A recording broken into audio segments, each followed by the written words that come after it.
Hi everyone, I'm Jodi. Welcome to my channel and welcome to the video that you are going to want to save.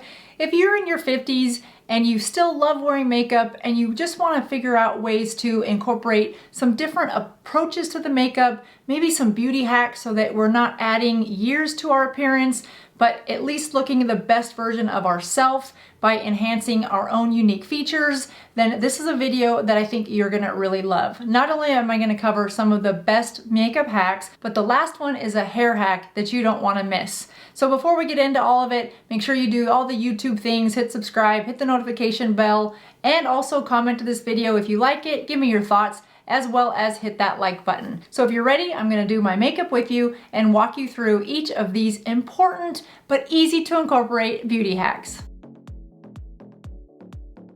Well, if you guys haven't subscribed at this point, then you definitely want to subscribe now because you can see from the before the intro to now, this look, what an amazing makeup artist I am. So why wouldn't you want to subscribe and learn all the tips and tricks to turn from this to rewind the tape to that?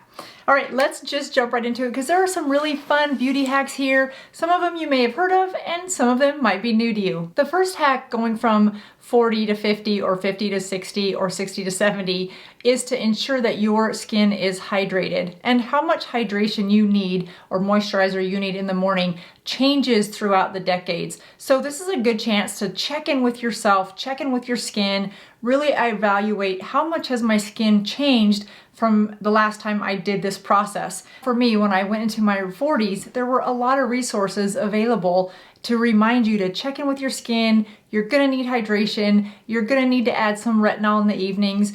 And I've sort of stayed with that routine, but in a different decade requires a different approach and a different recipe, if you will, to our skin. So what type of moisturizer you use is really gonna be depending on where your skin is in its own journey. As we go through our 40s and definitely 50s and 60s, a good hydration moisturizer that contains hyaluronic acid and some sort of a vitamin C is really helpful, especially for your morning routine, because that vitamin C helps protect your skin from any of the environments, the elements, any toxins in the air, and that hyaluronic acid helps to deposit and lock in any moisture. Now, as we age, the lack of moisture can cause our makeup to really have that cakey, really dry, accentuated wrinkles look. So a good hydrating moisturizer that meets your skin where it is today is really important. I have talked about this one so much, you guys, and I'm not sponsored by L'Oreal.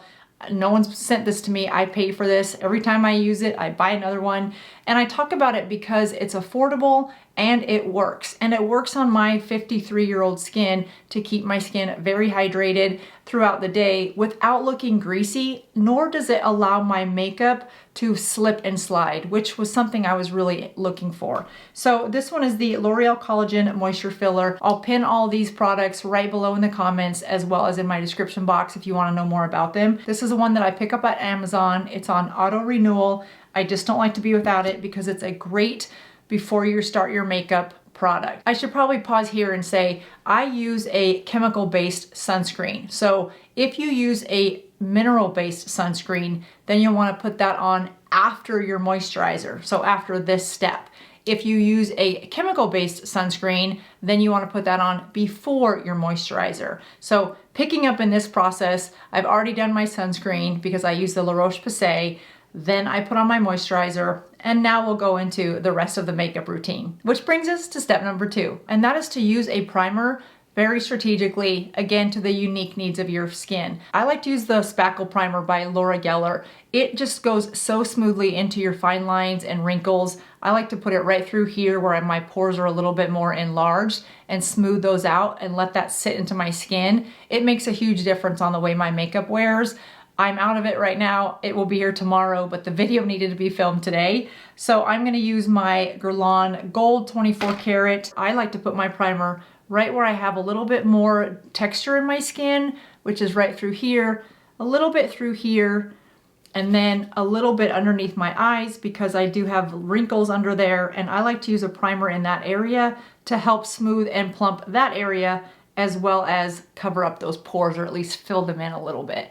And I think the Laura Geller spackle is the best word for that primer, I think, because a good primer should work just like a spackle. It should fill in the holes and then create a smooth canvas for you to apply your foundation, as well as minimize the look of fine lines and wrinkles. I like to allow that primer to really absorb into my skin before I go on to my tinted moisturizer. So while we're doing that, this is the perfect time to let you guys know that if you are holiday shopping and you wanted to pick up one of these mugs that are the age awareness to be grateful for everything with the cute little balloons, it's the same thing that I have on the intro. It's just a good reminder that age is something to be celebrated. We're still here to celebrate that next year, that next milestone in life. And age is just simply that. It's the awareness to be grateful for everything that we have. So again, it's what you see on the intro. These were sold out for a little while, so they are back in stock. You can order it right below the channel. They make great holiday gifts. It's got a black color on the inside. So it's a nice, perfect size mug. It's not one of the big, huge ones that takes up so much space. I thought these were really cute. So anyway, if you're looking for a holiday gift, those are back available. I have t-shirts that are in that same logo. There's an iPhone case that's in that logo. So if you have that girlfriend that you're trying to figure out something to get because they've, at this stage of life, they've probably accumulated everything that they really want, then that's always a nice fun reminder just to let them know their age is beautiful. So moving on to tip number 3, as we age, less is more. We've all heard that, but what does that really mean? Well, it means to apply a tinted moisturizer instead of a full coverage foundation if you can. Now, if you do need a full coverage foundation that is buildable, you know I love the House Labs Triclone by Lady Gaga. This is a clean brand and I've talked about it. I'll put the video right here if you've not seen it, how much I love that foundation. It is more medium to full coverage, however, and as we age, you'll find that a tinted moisturizer gives you the coverage that you need without that extra cakiness, and you certainly may not need it everywhere. I like to reach for the Ilia. This is the True Skin Serum Foundation. I have it in color Siren, I think. Again, I'll leave it all down below. And you may decide to not put foundation everywhere as you age. You may say you don't need it on your whole face like you did last decade. I still put it everywhere because I like to have a more flawless foundation look. I don't like the discoloration in my skin. I don't like the freckles, and they're just too sporadic for me to sit and spot conceal. It would take me far too long to do that with a concealer to do spot coverage than it would be to just quickly put a veil of foundation over everything. But again, it's a tinted serum, so it just gives the appearance of a softer, lighter look, and it's not nearly as harsh looking on the skin. I like to put tinted moisturizers on with this type of a brush, more of a paddle type brush, and press it in everywhere. And then I'll go back in with a light fluffy brush and just pounce it and buff it out a little bit, and it presses it into any fine lines or wrinkles that might be there. So we are on step number 4, and that is to apply concealer in 4 very specific secret locations for those of us over 50. You can put concealer anywhere at any age, and you can use this hack if you're under 50. But for those of us over 50, it really helps to create a lifted look.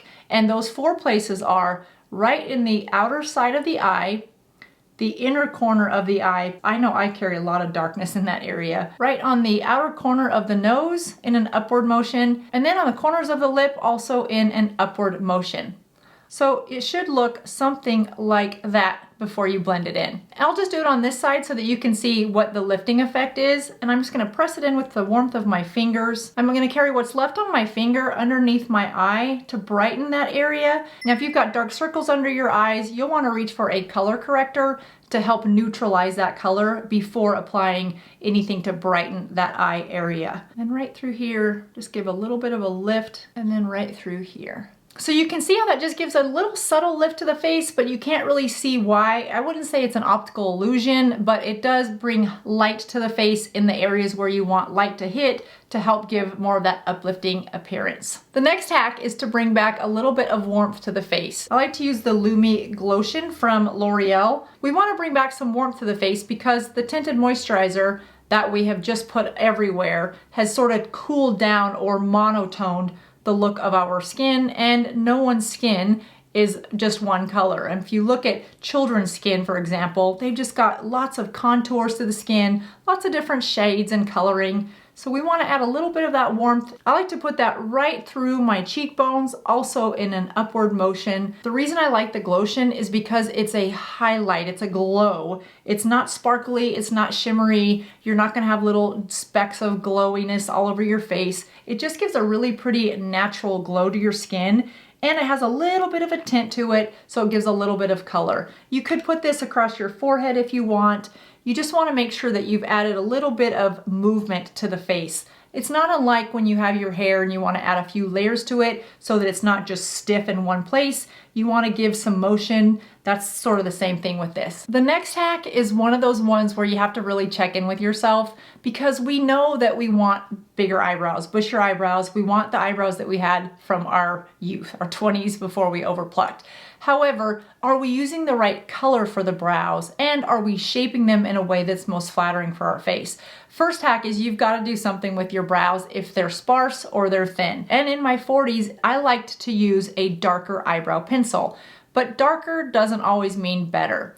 You really want to try to reach for something that's similar to your root color or softer, and stay in the warmer tones. Even if you've got cool skin tones and a darker hair color, you want to have a little bit of warmth to your eyebrows so that everything isn't so cool toned or too harsh. If you're neutral to cool tones, a color like this would look really flattering. If you've got more warm skin tones, this would be a flattering color. And then if you've got more cool, then something in this line would be a nice flattering mix. Again, you want to decide what works best for your skin tones.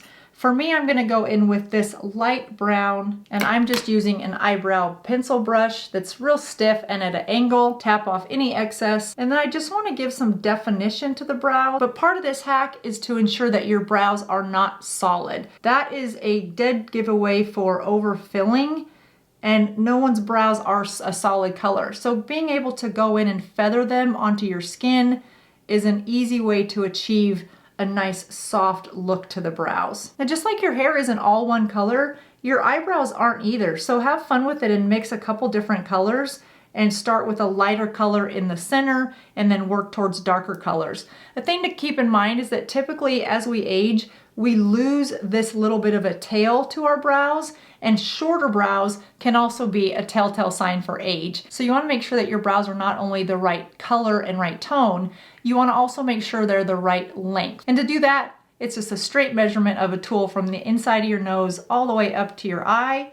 That's where your brow should start. And then from your nose to the corner of your eye, that's where your eyebrow should end. So right there. So I've got a little bit of building to do. I don't know about you guys, but my eyes are not nearly as good as they used to be at this age. So I have to get a lot closer to the mirror to do my eyebrows. And then I try to pull back and look at it from a little bit longer distance. And without fail, they are not exactly symmetrical, which then I have to remind myself that eyebrows are meant to be sisters and not twins. And it's okay if they're not exactly the same, but there's still always some adjustments that have to be made once I pull myself a little bit farther from the mirror. The next hack is to curl your eyelashes and then use a volumizing mascara. Giving a lift to the eyelashes, I mean, let's be honest, this stage, everything needs a little lift, including our eyelashes. So if you can just give them a little bit more of a lifted look, it makes your eyes appear more wide open and more awake and alert. Less tired, which especially going into the holidays,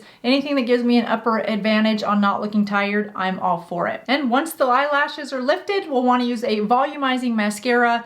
I love this one by Thrive. I also love the Lash and Roll by e.l.f. Either works fine. The one by Thrive Cosmetics is a tubing mascara. Not everyone likes a tubing mascara. Adding a little bit of volumizing mascara and lengthening if you prefer brings more attention to the center of your face because this area is more dark, so it makes your eyes more defined and more of a focal point. Another quick hack that I did a complete video on, I'll link at the end of this video, is if you curl your lashes and you find that quite a bit of your eyelid itself is exposed, then just go in with a dark brown or a black eyeliner and just tight line that right at the root of your lashes.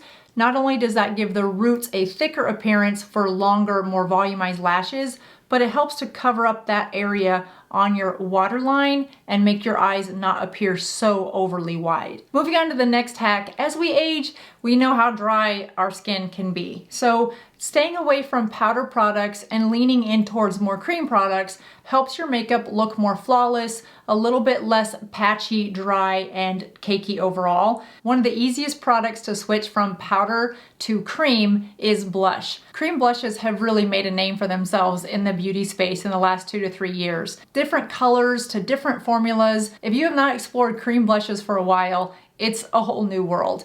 I really enjoy the cream blushes from Pat McGrath.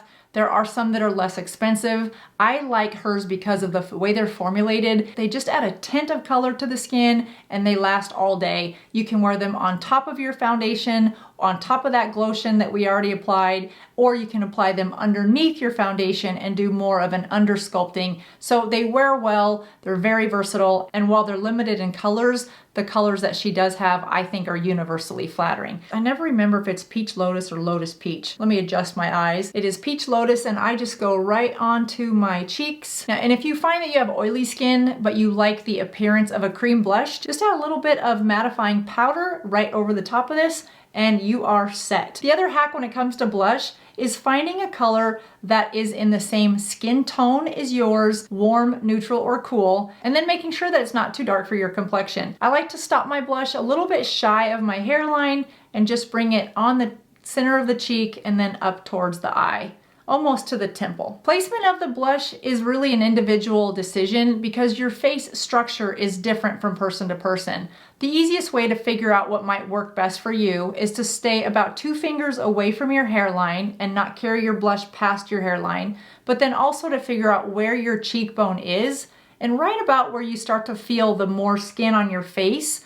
That's where a good place, more that meaty part of your cheek, that's a good place to start the blush and then just lightly tap it up and away, almost into the temple, but again, avoiding that hairline. The next hack, and once I saw how well this worked, this is now part of my regular everyday beauty routine. Even if I'm just putting on some mascara and a little bit of lip gloss, I don't skip this step. Why? Because it's so important to the overall look of me being tired or not tired that day. And that look is taking a very light colored matte powder, eyeshadow powder. You can use a cream for this if you have one. I just use a little bit of a powder. And even though it's a powder and we just talked about minimizing powders, the amount and the placement is so small, about the size of the eraser on a pencil. I really just aged myself. Do they even have pencils with erasers on them anymore? That's about the size that you want right inside the corner of your eye. And even if you've already added concealer, that little bit of brightening right there makes a huge difference. And I have to remind myself that less is more. I just find myself going a little bit under, a little bit up, and then on the side of my nose. Just when I think I've done enough, it's makeup brush down. Jodi, put the makeup brush down, walk away from the makeup brush. The next hack is to update your makeup look. Now, part of what we talked about is already evaluating your makeup product by product to see what works for your now skin versus where you were when you first bought that color or that product. And lips are no different. Finding the right shade for your lips at this stage of life may require some giving up of some of your favorite colors, or at least toning them back a shade or two. As we age, our lips definitely start to get more lines in them, despite our best hydration tips and tricks. So matte colors can definitely give you a more age or an older appearance. Giving some shimmer or some shine or some gloss to the lips always helps add a more youthful appearance, but the color itself also plays an important role. At this stage, finding a lipstick that's about 2 shades darker than your natural nude lip is a good safe bet. And just like applying moisturizer before foundation, you'll want to apply a nice lip moisturizer before your lipstick. I like to outline my lips with a nude lip liner, and this is Natural by NYX. And then to make it easy on myself, where I don't have to think too hard about it, I go back to that cream blush and apply that to my lips. And the last hack I promised is about the hair, is hair contouring. Hair contouring is a simple and effective way to not only give more movement and a more youthful appearance to your hair, but you can also give the appearance of a thicker hair. What do I mean by hair contouring? Just taking the pieces towards the front, they're often referred to as the money maker, the money pieces. Take those and just have them a little bit lighter than the rest of your hair. That really frames the face and brings brightness right around this area. Another hack with hair contouring is to have some depth to the hair. by adding some darker pieces underneath so that it's not so light and easily to see through. Darker hair gives the appearance of thicker hair. So when you've added some dimension to your overall hair color by adding a little bit of darker color right through here, it gives the appearance that your hair is a little thicker. For me, I'm starting to get a little bit too blonde. So next time I get my hair done, I'll have her add a few darker pieces so that my hair's not all one color and it'll appear thicker. And I've added some dimension back to the hair. So whether you're 40 going into 50 or 70 going into 80, I hope these beauty hacks will be helpful to you in your daily routine. We've covered about 10 or 11 of them, so don't feel like you have to memorize all of them. Just save the video and go back to it the next time you want to update your beauty routine. Well, that does it for me today, you guys. I cannot wait to bring you this next Friday face-off, which is in just a couple days. It's an interesting one, and I was excited to share the results with you once I saw how the results turned out myself. It's a little different. I'm not doing a side-by-side with two products. In fact, I'm doing a device on one side of my face and not on the other. So you'll be able to see the results for yourself. It's a product that we've seen all over social media, so I had to give it a try and see if it was worth the hype, and I'll share those results with you in just a couple days. Until then, have a great rest of your week, and I will see you real soon.